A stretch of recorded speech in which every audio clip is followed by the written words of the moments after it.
In 1992, SEGA found themselves in quite the predicament. The success of the first Sonic the Hedgehog game on the Genesis was monumentous in showing the gaming world their capabilities as a company, but in its shadow, it was evident things were bubbling under the surface. From multiple games being developed at once with strict deadlines, to the main programmer quitting the company, and the stressful working conditions teams had to endure while making a bigger, grander sequel to their popular platforming game. Amid all of this corporate chaos and management, one team would, through blood, sweat and tears, come together despite their language barrier and vastly opposing work ideologies. And they would create one of the greatest video games of all time.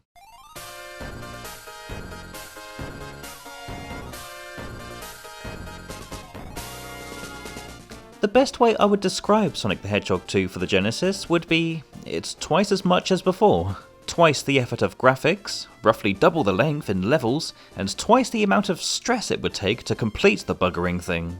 All of this had to come from somewhere, but was the game's hectic development time well spent in the end? I mean, obviously it was. That's evident just from a glance. And I enjoyed this game to bits as a young Holmes, so follow me if you wish through this whirlwind of a game history as we experience the highs and lows of the fabulous Sonic 1 sequel.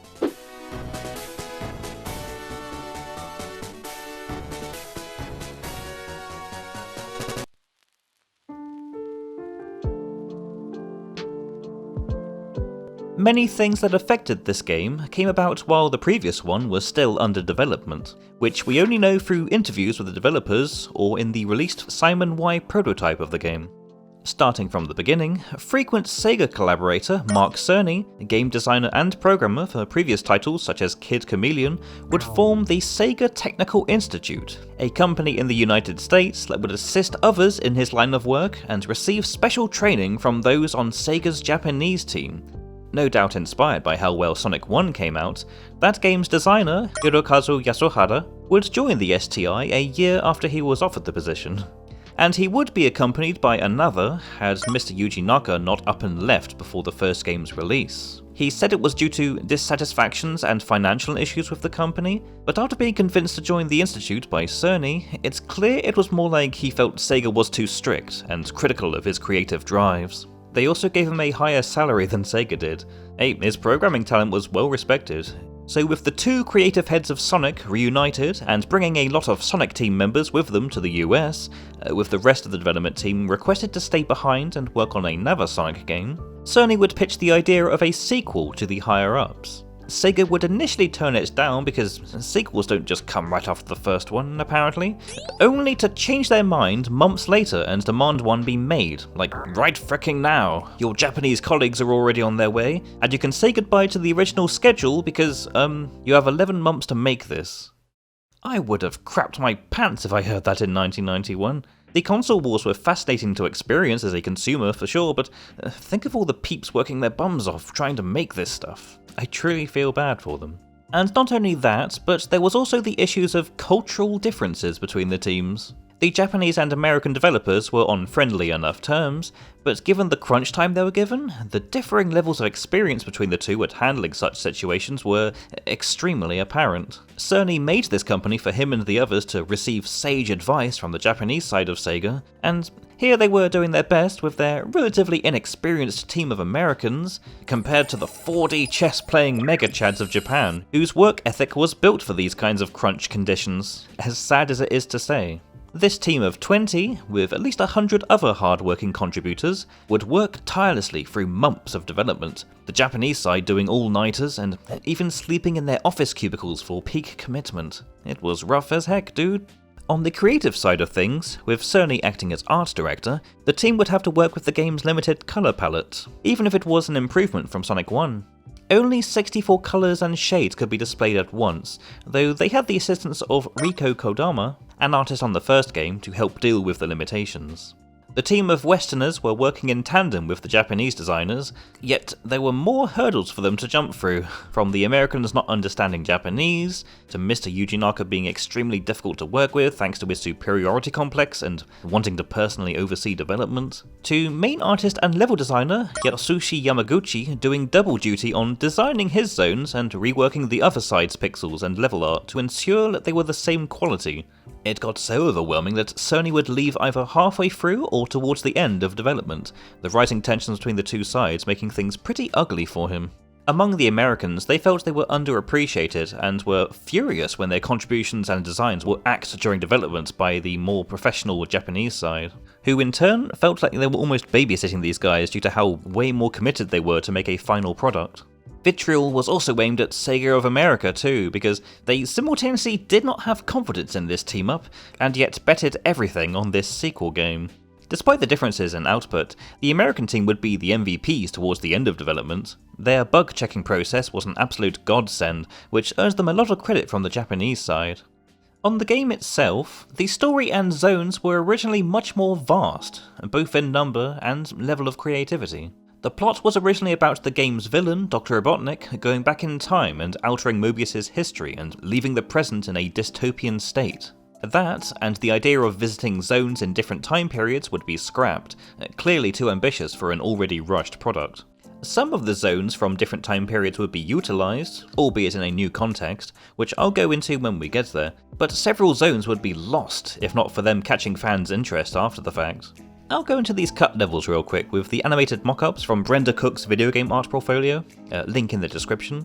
These zone concepts were Wood Zone, a dense forest where Sonic would run across giant trees and branches. The idea of it was theorised to be a past version of Metropolis Zone due to the use of conveyor belts, but according to the map sketches it was planned as the present day version of Casino Night Zone. Sand Shower Zone, or Sabaku Zone, meaning desert. Probably one of the more beloved of the unused levels, and only existing as a single image. This one took place in a desert filled with cacti, and had both above and underground areas to explore. There's hints in the prototype that the music would have been Casino Night Zone's multiplayer theme, and this zone is not to be confused with Dust Hill Zone, a completely separate cut zone that would have been Mystic Cave Zone's alternate present. Rock World Zone, or Snowy Winter Zone, or just Winter Zone, would have been the past version of Sand Shower Zone had it reached fruition. It used a snowy blue version of that tile set, and through the game's prototypes it is assumed to have used what would be Sky Chase Zone's music. Cyber City Zone, known more popularly as Genocide City Zone for when the Japanese side were spitballing more dangerous level names. Originally planned as its own level set after Metropolis Zone with its own graphical look, it was instead merged with that zone as the game's only Act 3. While we don't know how the level looks, the concept art and tile set would inspire the aesthetic of Sonic Spinball's level, The Machine. The music used in the prototype is Chemical Plant Zone's theme, but it would have undoubtedly had its own unique theme had it stuck around. And lastly, Hidden Palace Zone, no doubt the most well-known cut level of Sonic 2. Removed late in development due to memory limitations, late enough that it was still used in promotional images for the game, this zone is a cavernous area filled with sparkling green gems and structures, including a giant gem at the end that will allow Sonic to turn into Super Sonic, following the acquisition of all the Chaos Emeralds. Since it was mostly unfinished, it required debug mode to move around the map. For those that don't know, a debug mode is an in-game developer tool, mostly used to edit level layouts and test the functionality of all the assets and stuff. The prototype leaks and the game's debug mode helped fans figure out its different badniks, a mysterious Tails 1-up monitor, which would be more frequent in even earlier demos, and it was overwhelmingly agreed to by fans that it would have used the somber music track which can only be heard in the game's sound test menu in the final game. Various betas and the game's remaster instead used Mystic Cave Zone's multiplayer theme instead. The cut levels had to make way for something, and that something came with a whole lot of brainstorming ideas. The importance of them would vary, from a feature where Sonic could take damage if he crashed against a wall while running, to experimenting with pseudo 3D graphics based on Naka's tech demo, to a multiplayer mode where two players could compete in races against each other. Naka's impressive programming allowed for two different game screens to appear over each other, even if the graphical fidelity took a hit. This was an idea saved from the original Sonic the Hedgehog, but their skills were more advanced and fine-tuned now, so they could properly implement it. To coincide with a two-player racing mode, much like the Japanese team during Sonic 1's development, a contest was held at the Institute to create a companion character for the Blue Hedgehog, one with a more cute and rookie look to them, with Kitsune from Urusei Yatsura serving as an example. A couple of design choices were thought up, including a turtle character named Boomer, and Yamaguchi would pitch his idea, Miles Power, a little fox boy with two tails and a deep admiration for Sonic, with inspiration from Maio of the Phantasy Star games. The name was meant to be a play on miles per hour, a unit of measurement for speed, with the surname shortly changed to Prower after much discussion about how overpowered it made the character sound. Marketing director Al Nilsson and product manager Madeline Stroder at SEGA of America felt the name wouldn't be as marketable in the West and would suggest Tails as his name. Nilsson thought up a whole backstory for the kid to convince the developers, and while Yamaguchi was initially miffed at the name change, they settled on having Miles Prower being the character's legal name, with Tails as his more well-known nickname. So, add Tails to the list of characters having their names changed to nicknames thanks to localization. On the sound side, the music was initially developed in-house at SEGA of America before their tracks were rejected for their supposedly poor compositions, and SEGA instead brought back Masato Nakamura. The dude had reached peak popularity following the release of the first game, and thus had a notably increased asking price, but he went to work at the start of development with only the game's concept art to go off of. He worked around the console's limited sound capabilities, all while producing his 1992 album at the same time too. The size of this guy's balls were huge. The Institute allowed full control and let him work freely, creating a soundtrack that, in his words, showed progress like the fun and excitement akin to the Indiana Jones sequels. After the game's release, he would even make a homage to the developers in his album with an alternate version of the game's ending theme. So with all that chaos, scrapped content that is still being unearthed today, and the high stakes of polishing it up until the very last moment, things finally ended. The game's source code would be copied, flown back to Japan by two staff members on separate planes, because they weren't going to risk losing their long-laboured video game. Competition was still afoot. And then the games would come out. The North American and European release date, Tuesday, November 24th, 1992, was marketed as Sonic Tuesday after being available in all stores on the same day. In Japan, the release date would be 3 days earlier on November 21st. I guess Sonic Saturday doesn't quite roll off the tongue. Like previous Sonic games, including the Master System ones, SEGA hired Greg Martin to make cover art. The international box art for the game is iconic, just having the two main characters standing smugly, with the additional visualage of a giant Eggman grimacing and grasping from behind a giant number 2 with the iconic Green Hill Zone checkerboard look. It's simple but effective. Martin's shading really sells it for me, giving the box art a distinct 90s look. And while Sonic's quills look more like spikes added to the back of his head rather than a natural part of his body, it's nonetheless an appealing look to Western audiences. Just don't imagine how he looks from the front, or else you'll get hedgy nightmares. The Japanese box art was illustrated by Akira Watanabe, a veteran who made the art for many a SEGA game, including previous Sonic ones. The dynamic columns with the jagged edges and the bombastic typography is certainly a vibe. And the rest, that is to say the game, was history. It proved to be extremely popular, even with its denominators, which I'll save for the legacy section of this video.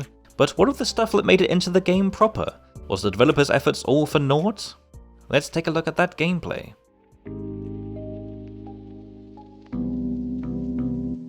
The gist of it is that Sonic 2 plays very much like the first game on the Genesis, with a fair number of changes to allow for a smoother experience. There are only 2 acts per zone, save for a couple of late game levels, cutting down on repetitive level themes. Navigating the zones is much less tiring than before and allows the level design to be fully fleshed out as 2 explorable obstacle courses, rather than 3 mostly straightforward acts like in the first game.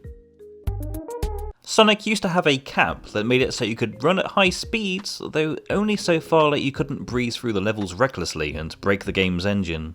In Sonic 2, that cap was lifted, allowing you to run ludicrously to your heart's content. It is extremely exhilarating at times when the camera literally loses track of Sonic for a moment. Players were also introduced to the Spin Dash, a new form of attack and navigation to the Blue Hedgehog's moveset, allowing him to rev up into a ball form and let loose along the ground. The number of times you hit the button makes the launch all the more powerful, and even if it goes at max speed after like 3 clicks, it's still really satisfying to hear the rev sound increase in pitch with every button mash. This boy is powerful. It's a move shared between both playable characters, so it's not like either of them are at a disadvantage in 2-player mode or anything. Oh right, so Tails. You have the option on playing as either Sonic, Tails, or as Sonic with Tails strapped to him forever and ever. The latter is fun in many ways, and usually the one that I pick whenever I play it. Tails does his best to mimic your movements, but as a result of him being controlled with AI and being more of an accessory to your adventure, that makes him completely invincible. He may appear to lose a life like Sonic would and fall off screen, but he always respawns and descends from the top shortly after separation. One fun option that they literally did not have to do, but is awesome anyway, is having the Player 2 controller plugged in, and another player could control Tails separately. I actually have fond memories of letting my little sister play as him, or just messing around with her in debug mode. The only downside is that since bosses have no hitbox immediately when they are flashing from being struck, is that if Tails hits the boss, then Sonic may pass through him the next time he attacks him, leading to many an infuriating death. Playing as Tails does not give you the ability to fly in the original game, despite that being the reason you'd probably want to play as him. The only big difference is his appearance and his slightly shorter hitbox, though there aren't many situations where that would be useful. The start screen has changed completely this time around. Instead of the zone name with a blue circle set against a black background, now 3 colours slide in, with the zone and act number showing in a different font. Like before, the player has only this text and the background music to get a first impression of the stage they're in, before the colours and the zone text zoom away. It certainly makes the level transitions more lively and eye-popping. Many returning aspects from the first game are unchanged. You still collect rings to take an extra hit, and 50 of them are required to enter special stages, all tried and true. Item boxes still appear in the form of monitors, with a few notable differences and updates. The 1-ups now show up as either Sonic or Tails, depending on who you're playing as, and the shield effect now appears as a blue bubble with outwardly rippling white circles. There also exist some monitors exclusive to the 2-player mode, such as Player Swap, which causes a flash of light to appear and swaps the race's locations on the map, Eggman marks, which display Robotnik's smiling mug that inflicts damage on you when broken, unless of course the player is invincible by the time of hitting it, or Random, which grants the player a randomly selected power-up. The Eggman mark's unfinished graphic in Sonic 1's data implies that was meant to appear there first. Additionally, the random item boxes can be adjusted in the game's menu to either have every item in its selection or just the player swap for maximum chaos. Both yellow and red springboards return as a way to traverse stages, with this game introducing ones that are hidden in the ground, ones that appear diagonally aligned to terrain, and a new variety that are useful, albeit finicky, jump panels which work like mini ramps. Spikes return as a very common obstacle in this game, appearing in almost every zone. Their design is a little different than in Sonic 1, where they are bunched together in sets of 4 rather than 3, unlike those dragon's teeth in the first game. They are also freed from the spike glitch, something I neglected to mention. In the original release of the first game, spikes didn't give Sonic mercy invincibility after taking damage from them, so he would die instantly upon being twice struck. The omission of that alone makes them much less dangerous in this game. Boosters are a new element to the series, granting the playable character an incredible boost of speed comparable to that of a red spring. Like the seesaws in Sonic 1, they are confined to only one zone, but will be a consistent level element in future games. Speaking of seesaws, they also only appear in one zone, and act like they did in the first game, with Sonic having to step over to the other side after landing to launch himself at higher trajectories. Instead of a spiky ball as a counterweight, there is instead an invulnerable robot head. Goalposts appear at the end of Act 1 of a zone. There's no giant ring attached to them this time, they're only there to herald the end of a stage and give the player time to relax after a potentially tough journey. The plate features updated art of Robotnik, Sonic doing his funky little peace sign, or if you play as the fox, of Tails looking into the camera like it's an episode of The Office. Star posts now have an actual star print on them, as well as a more detailed design overall. They twirl and make a ding-dong noise when the player passes under them, and if 50 rings are in your possession, a circle of stars will materialise above it for a few seconds. These are the entrance to this game's special zone. The gimmick of these special stages here would set the precedent for all others going forward.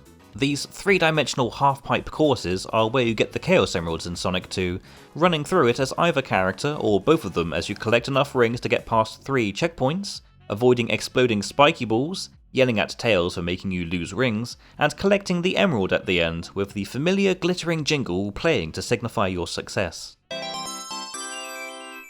Upon being booted from the trippy zone, your rings are depleted, all item boxes on the map are reset, and any star post before that point will be activated, so you have to be tactical if you're aiming to get the emeralds early. Unlike the first game, where the courses would change to the next one, regardless or not if you got the shiny rock at the end, the ones in Sonic 2 have to be completed one after the other, with the difficulty increasing with every Chaos Emerald, and coloured similarly to boot. Upon collecting all of them, in a climactic fashion, the game tells you can now be Super Sonic, the next level of power, and by God is that correct in that statement. Super Sonic is a temporary transformation that can be activated when collecting 50 gold rings and tapping the jump button, allowing him complete invincibility, extremely fast running speed and increased jumping height, and the innate ability to look cool while doing absolutely anything. He still dies if he drops into a pit, gets hit by a crusher or runs out of air underwater, and the ring count slowly depletes until it reaches 0. At that point the effect will wear off, and the same happens when reaching the end of a stage. It's most certainly a homage to the Super Saiyan transformation from Dragon Ball Z, of which SEGA were thankfully not sued for. Getting all the Chaos Emeralds also nets you a slightly different ending after defeating the final boss.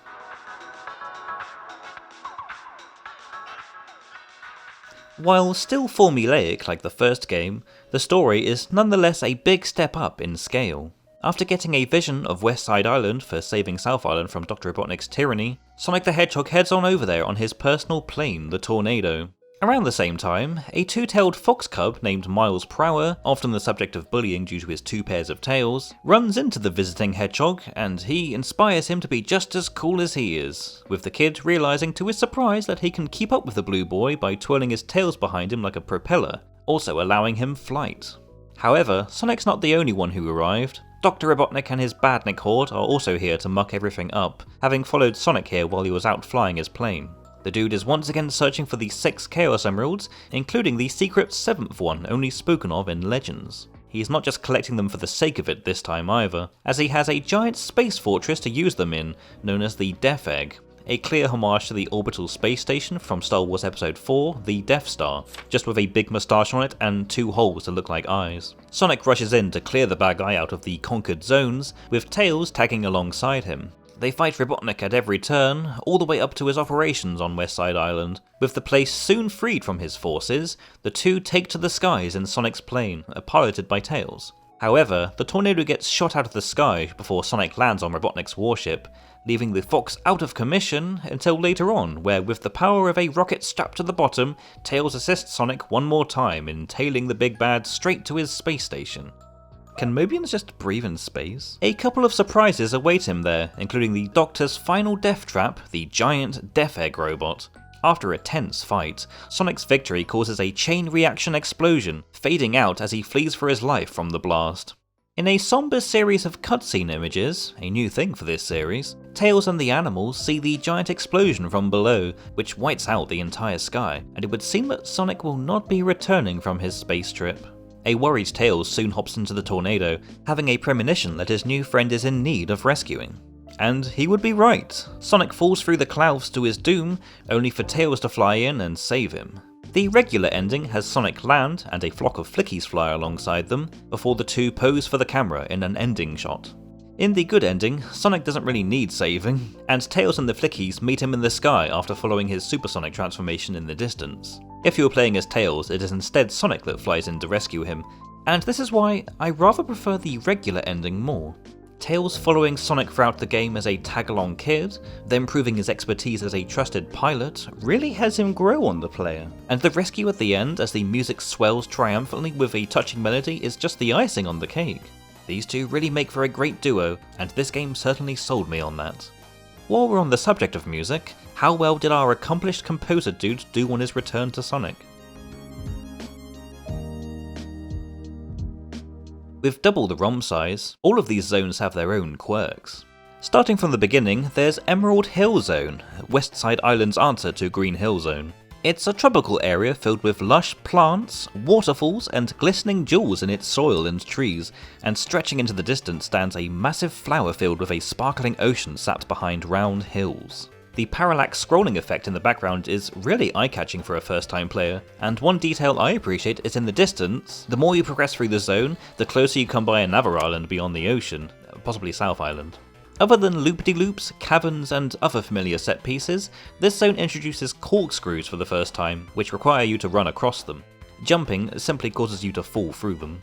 The music is peak Sonic for me, extremely positive and encouraging while giving quite the thrill ride. The Levels 2-player modes track isn't too bad either, I must stress. At the end of the zone, there is a boss battle against Dr. Robotnik in his egg drillster. The second level is Chemical Plant Zone, a massive factory filled with pipes, weird blue blobs, and giant lakes of purple water like in Act 3 of Scrap Brain Zone from the first game. Here it's called Megamac, an unpleasant toxic liquid specifically designed to counter the blue blur, though in-game it acts the same as water. Robotnik must have been taking notes while being chased in Labyrinth Zone. Act 2 has this segment where you're locked in a vertical area, only utilising tricky platforms to climb towards the exit and avoid rising water that makes your movement slower, which is one hell of a difficulty spike for first time players. Hell, even veterans probably get the shivers when reaching this point. Not me though, as in the play footage I recorded of the game, I never even touched the surface of the sodding water. Skill issue! The original version of this zone was originally the future version of Emerald Hill Zone, before being changed to one of Dr. Robotnik's other facilities on West Side Island. The aesthetic is quite a shake-up to the formula of more natural-looking locations leading into industrialised areas, and the music is just as foreboding, though still with a funky tune. The boss of this zone is the Egg Poison. Level 3 is Aquatic Ruin Zone, a dense forest containing ancient ruins submerged in water. The bottom of the map contains underwater caves and traps, but the upper half has just as many obstacles waiting in the flora. Most of the traps there seem to be natural, and others were clearly installed recently with Robotnik's face slapped onto them. The music here is befitting of a perilous forest. There's a dog in there as well! And it is interesting to note that the name for this zone in preview magazines was Neo Green Hill Zone, possibly connected to the unused time travel plot. The boss for this zone is the Egg Hammer. Casino Night Zone is next, a sprawling neon-lit cityscape littered with casino lights, pinball flippers, and the ever-present bumpers that bounce you around. Spring Yard Zone may have been pinball-inspired, but this one, with its colourful lights and slot machines, certainly cements the amusement park aesthetic that the series would often reuse. The slots, like with real gambling, are hit or miss. There are some that simply add points to your score, while the big ones give you a varying amount of rings depending on what they land on.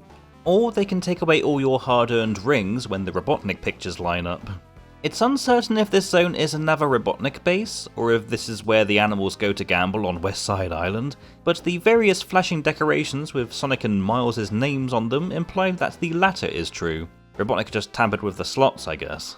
The theme of this zone is very relaxed and jazzy, quite an achievement for the console's audio tracks. And this does feel like a place to take a breather, what with the limited enemy encounters and the only severe obstacles being crushing platforms. The original concept for this zone was supposed to be a dystopian future for the unused wood zone, and the level's background and tileset were originally much brighter before going for the calm night setting.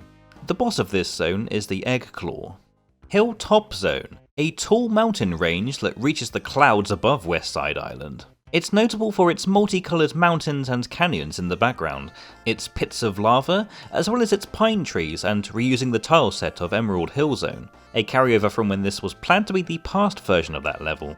Lava pits are found throughout the zone, as are gondolas to carry you over them, seesaws for vertical travel, loop-de-loops with breakable floors, and spike-filled caverns that contain magma which rises and falls. The lava effect in this zone, compared to that in Marble Zone, is a little more fluffy than before.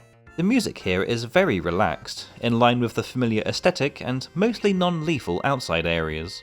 Dr. Robotnik at the end of Act 2 pits you against the Egg Scorcher Mark II, a flame-spewing submersible and an upgrade to the one he used in Marble Zone in the first game. Mystic Cave Zone, a massive cave with green and purple hues with an abandoned minecart system and a fair number of hidden traps and crushers. Here is where the kiddie gloves come off. This hollowed out mine has many an obstacle in its maze-like maps, and even the badniks get a little more tricky to deal with.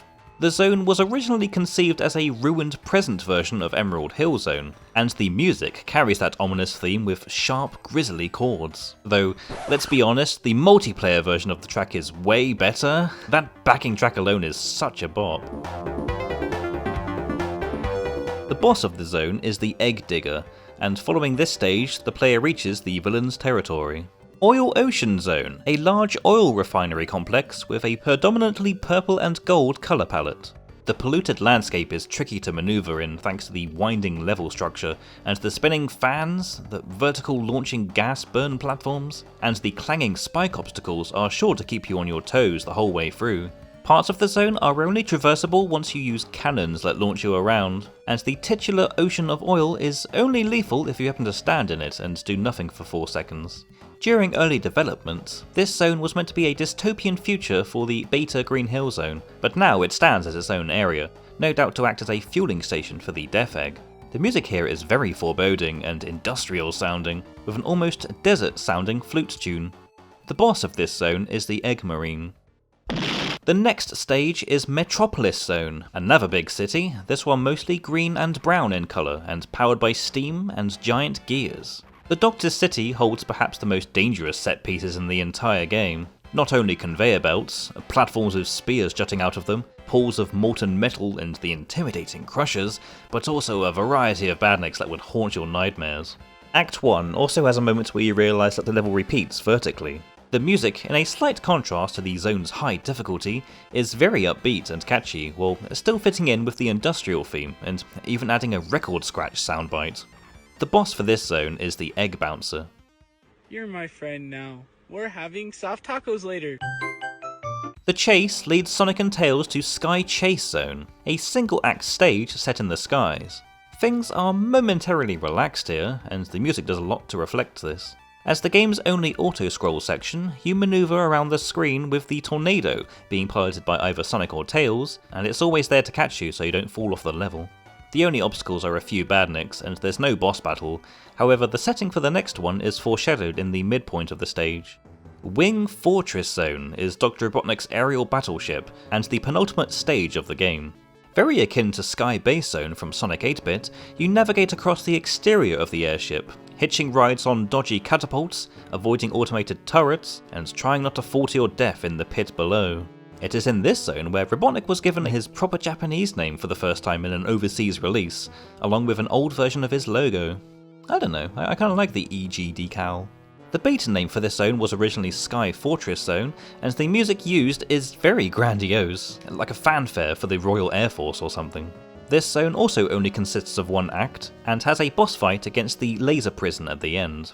The final level is Death Egg Zone, the Doctor's space station and base of operations. Set in outer space, this short stage consists of 2 boss rooms, has an altered version of Chemical Plant Zone's tile set, and plays the most unappreciated level theme ever heard, being drowned out by the boss themes after walking a few steps forward. The view of the planet and the glistening stars speeding by are truly mesmerising. The bosses of this zone are Mecha Sonic and the Death Egg Robot. Another notable music track I think is important to note is that of the options menu, which includes the theme of the ending cutscene in them, which I suppose would make this the main theme of Sonic 2. It also plays during the menu screen in the 2-player mode. The invincibility theme when you get the magic dust is a fast-paced remix of the title theme, and the invulnerability sparkles are not as numerous as before, but they orbit around Sonic in such a fine manner that I find this effect more visually appealing, especially when running. The special stage music. God, I wish I was a kid in the 90s experiencing this for the first time, because imagine getting to a pole, seeing the random stars floating on the top and deciding to jump into them, and then being blown away by this new gameplay style with the energetic 16-bit horns blaring.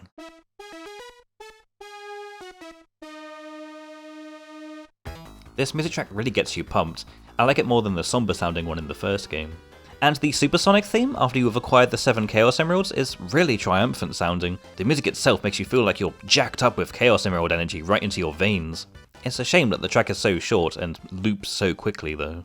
The music whenever you face Dr. Robotnik in Act 2 loses the ominous sensation the first game utilised, where the music would immediately override the cheery level theme, as if telling you, hey, you better watch out. Instead it has the stage music slowly fade out and Robotnik's theme start playing as he trots out his new mech to fight you with. It is very catchy, and yet still signifies just how much of a recurring threat the big bad is. It sounds a bit like it's from Sonic's perspective, like it's more bouncy and fun because, he's used to tussling with this guy by now. The big bad's got a new mech, time for fun. The final boss music, on the other hand, uses wickedly epic 8-bit horns and a marching drum beat that rings in your ears as you watch the giant mech step forward and back. One of the best final bosses in Sonic for its presentation and music alone, if I'm being honest. I've already talked about the ending cutscene music and how hecking happy it is, so I'll dedicate this last bit to the credits theme.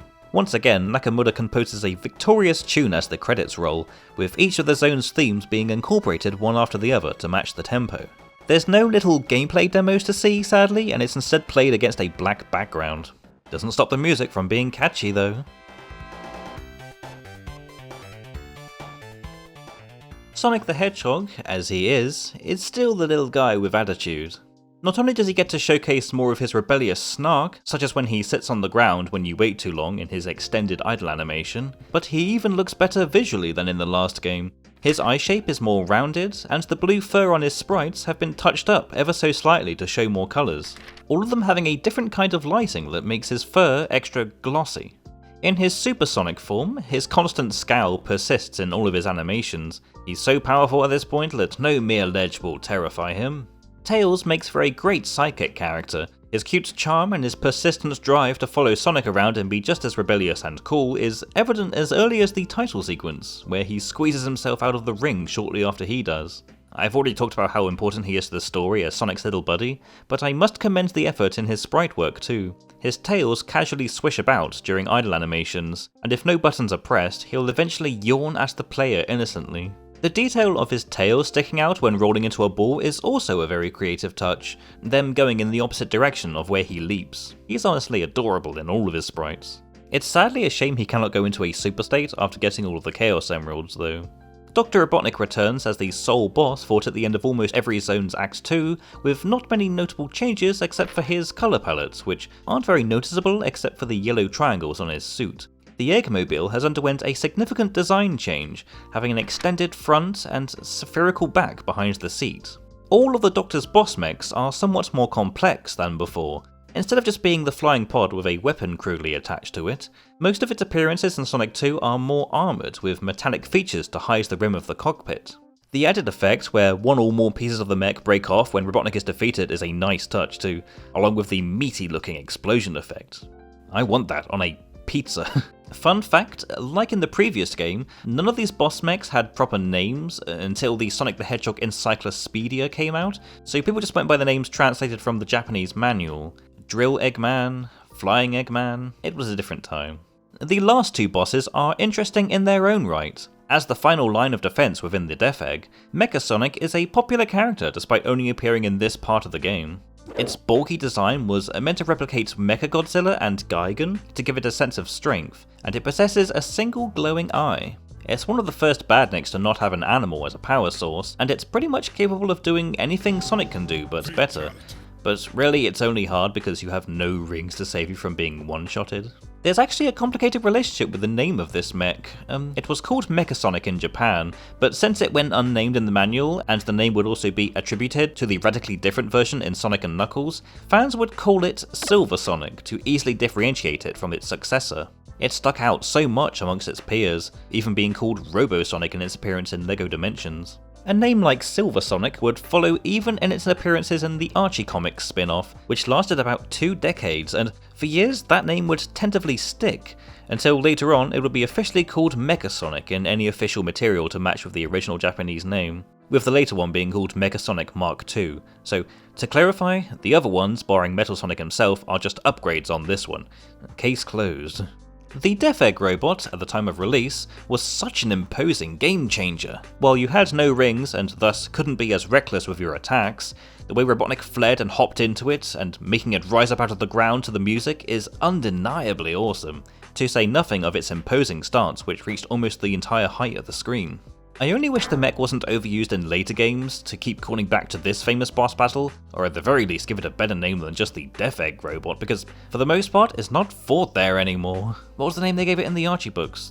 The Egg Destroyer Battlesuit? Yeah, use that name, that sounds appropriately terrifying. Other characters, which of course I wouldn't forget, are the animals, once again popping out of defeated badniks and being freed from capsules at the end, which have a bigger switch on the top and no window to show the little guys trapped inside.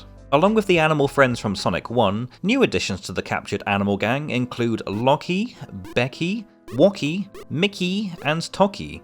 The Tokis only appear in Sky Chase Zone, so whenever you pop a badnik open, yep, better hope Tails is catching them too. The badniks in this game are hecking numerous, with a bunch of newly introduced enemy types which change depending on the zone instead of their appearances overlapping in multiple ones.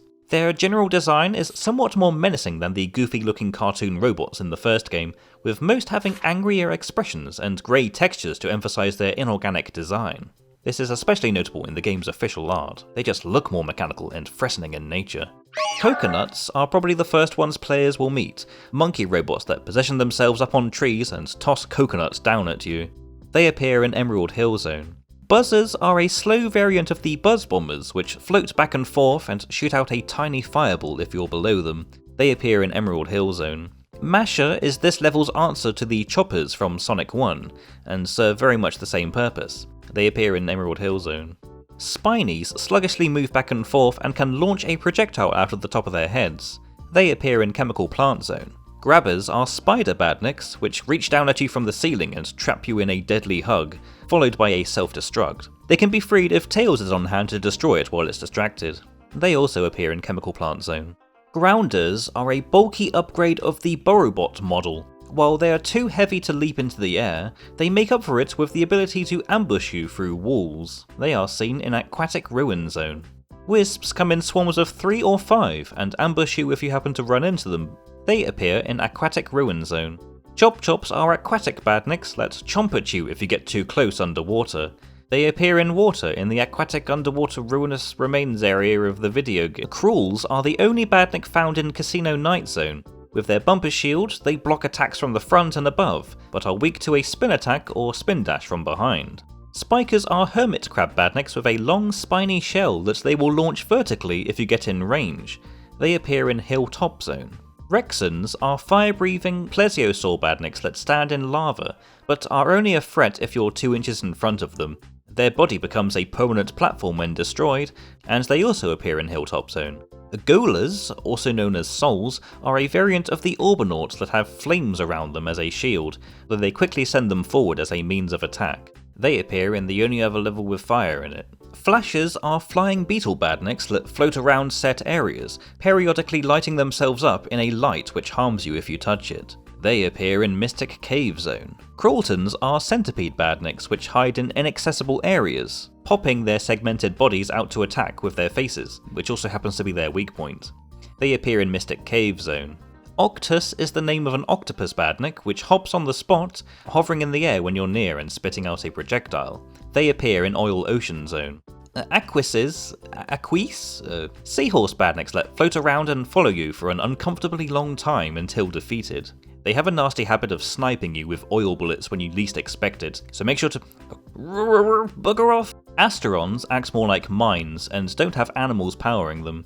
They flash for a second and inch towards you and explode, shooting off 5-pointed projectiles in a star-like formation. They appear in Metropolis Zone. Shellcrackers are an upgrade of the crab meats and are almost always encountered in corridors. Their extendable claw is notoriously hard to avoid, and they appear in Metropolis Zone. Slicers are the bane of many a playthrough thanks to the homing sickles they send after you. If you happen to avoid them, they are just left helpless and stand there motionless. They are thankfully confined to only Metropolis Zone. Valkyries are bird badniks shaped like jets that fly horizontally through the air at varying speeds, and they only appear in Sky Chase Zone. Nebulas are weird. They are clearly turtle badniks that sit in little egg-shaped flying machines, but their artwork and future game appearances make them look like a generic flying drone with eyes. They shoot spiky balls down at you if you are below them, and they only appear in Sky Chase Zone. Turtleoids are badniks riding atop a bigger one, which they use to fire a single projectile. They also appear in Sky Chase Zone. Finally, Cluckers are the sole badnik of Wing Fortress Zone, popping up out of specific points and firing egg-shaped projectiles from their cannons. Turning around is a foreign concept to them, apparently.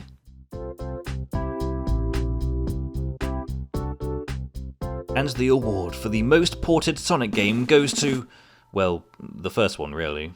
Sonic 2 was their most popular game at the time, so it got its fair share of ports too. Starting from the top, locking Sonic 2 into the Sonic & Knuckles cartridge gave us Knuckles the Echidna in Sonic 2, a version of the game with Knuckles as the only playable character. He has all of his abilities from Sonic 3 and Knuckles, but his jumps don't reach the same height as Sonic or Tails, meaning he has a tougher time against boss battles. The colour palettes for the blue Flicky Birds are red, and the blue Shields grey, due to Knuckles replacing the Blue Boy in the coding. Sonic 2 has been ported in multiple packs across multiple consoles, including third-party ones, most notably Sonic Jam and Sonic Mega Collection. It wasn't until the mobile port in 2013 where we got a version with new features. Once again thanking Christian Whitehead and Simon Thomley for breathing new life into these classic games with their remasters. There are so many alterations and secrets scattered around this version. You can save your progress in up to 4 slots and select any zone you wish after completing the game on that file, like how Sonic 3 did. There is a time attack mode, a boss attack zone, which is one long zone that contains nearly every boss in the game, though I would have enjoyed Egg Gauntlet Zone more, its original version before they were ordered to not use a funky colour palette, and an updated multiplayer mode. The 2-player mode in this game has Knuckles as an additional character, and adds new race courses to the roster, namely Chemical Plant, Aquatic Ruin, Hilltop, and Oil Ocean zones. Tails can now fly like he does in later games, as well as airlift his partner when prompted. But wait, there's more! Knuckles the Echidna is a playable character from the start, the Super State transformations being activated by hitting the jump button twice instead of just once, allowing you to use it more strategically, or for the funsies of course. Special stages are now fully 3-dimensional environments, closely resembling the low poly era of Sonic, which I approve. They also updated sprites to give them proper rotation, and added some sound effects that weren't there in the original, mostly enemy shoot noises. And the end of the credits now include a cutscene to show the Death Egg falling out of the sky and landing in the location of the next game, with Knuckles hiding in a bush nearby, which is a very clever homage to that game's North American box art. The game's level select has more secrets this time around. You can use elemental shields from Sonic 3, make all the monitors set to random like you could in multiplayer mode, do a secret 8th special stage added to the game, play as Knuckles but with Tails following you around if you're into that, and if you use debug mode then you can finally let Tails live the dream of being Super Tails in Sonic 2. Everyone's happy. It's in this version onward that they got rid of the level transition, where the colours gradually go darker until it goes to full black. I loved that effect in the original, and I hate that they didn't bring it back ever again. There are other toggleable changes as well to fine-tweak your experience. And of course, I couldn't forget the most important addition to this version of the game. In previous versions of Sonic 2, there's a specific spike pit in Mystic Cave Zone that you cannot get out of without dying, very slowly if you happen to be Supersonic. But this remaster instead replaces that pit with not spikes, but the entrance to a whole new zone. Yep, Hidden Palace Zone is back, baby! Both the updated one and a version that more closely resembles the unfinished original, named Proto Palace Zone, that is hidden in the game's code. Hidden Palace has a whole new look and level gimmicks. Previously unused badniks from the beta, which, they are reds. Little dinosaur badniks that can breathe fire. Batbots, which probably inspired the ones in Sonic 3, attack by diving in a U-shaped arc. Stegways, which just ram at you if you were in front of them. And the newly introduced Gelignites, which act as an underwater version of the Grabber badniks. Additionally, at the end of the zone, there's an original boss battle against Robotnik by an abandoned archaic pipe organ. This mech is officially known as Brass Eggman to go along with the older naming convention of bosses, but that won't do, so I'm officially calling it the Egg Trombone from now on. Back on track with the ports, Sonic 2 later got a port for the 3DS, 3D Sonic the Hedgehog 2, which had a lot of its own customizable features and modes. SEGA Ages Sonic the Hedgehog 2 for the Nintendo Switch would keep some of these modes, as well as the option to use the drop dash move from Sonic Mania. The port in Sonic Origins would include the iOS version and all of its features plus the drop dash, including its own boss rush mode, mirror mode, mission mode, and features 2D animated cutscenes that are honestly splendid to watch. Make a cartoon show out of them, Sega. Sonic Origins Plus would include all of the previous game's features, while also having a playable Amy Rose in Sonic 2, while also finally allowing a female character to achieve a super form. I may as well go into comics because I like them so much. Much like the first game, the events of Sonic 2 have been adapted in manga and comic form. From the manga by Shoga Kakin with its silly cast, to the UK's Sonic the Comic having the game's events already happen, but having Sonic and Tails redo the battle with Mega Sonic in a return visit. Archie Comics referenced the game twice. Issue number 289 illustrated parts of the end, with the Wing Fortress and Death Egg zones being the main focus, as part of the Genesis of a Hero storyline. They are very game accurate, not counting Robotnik's sidekick Snively from the comics. I miss that guy. Issues number 228 and 229, the comic's Genesis arc before it got rebooted, had the cast go through some zones from Sonic 2 after Eggman had rewritten the universe to look that way as part of his master plan to defeat Sonic. Because if he can't defeat him, he'll change the world around him. Comics can be weird like that. The artwork and colours really did the source material justice though, just look at the Death Egg robot. In terms of fan content, obviously they'd gravitate towards the beta zones. If there's one thing us fans are beyond fascinated with, it's unused Sonic stuff, and the series is hecking full of it, so can you really blame us? There has been multiple restorations and ROM hacks, which restore Hidden Palace, Wood and Sand Shower Zone, and they are all very well and good. Having a rematch with the Egg Drillster while avoiding spiky bones is not something I expected to see.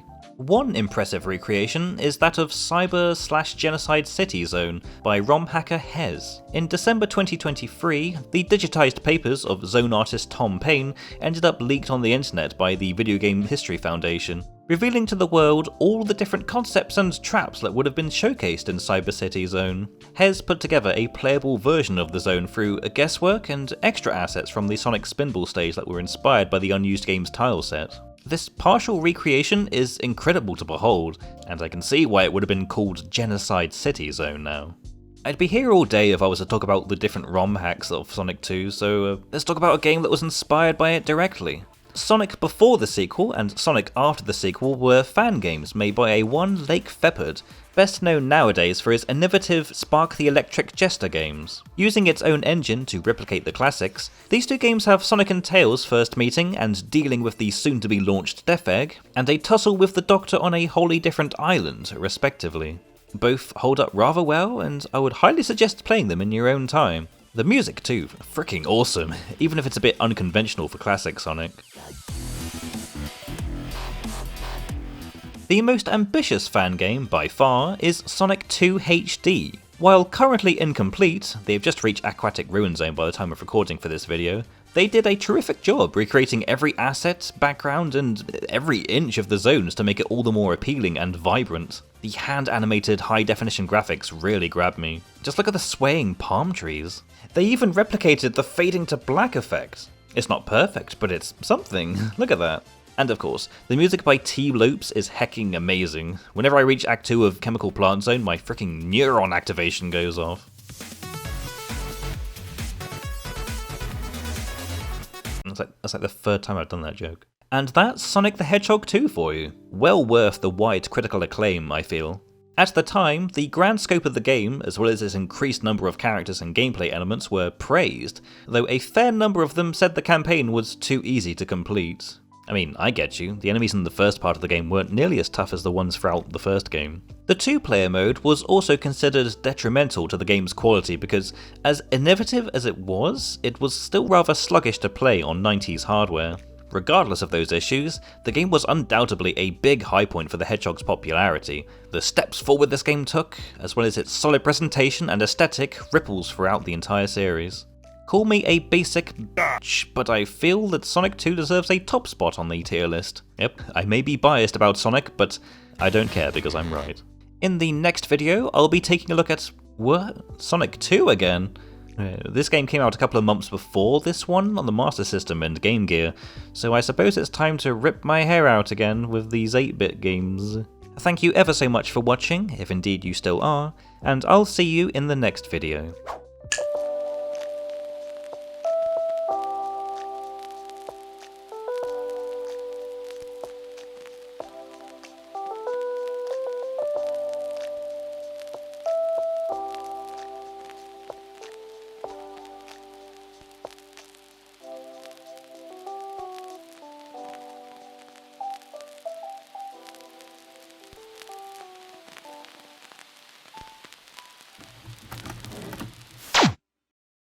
Eggman is drilling!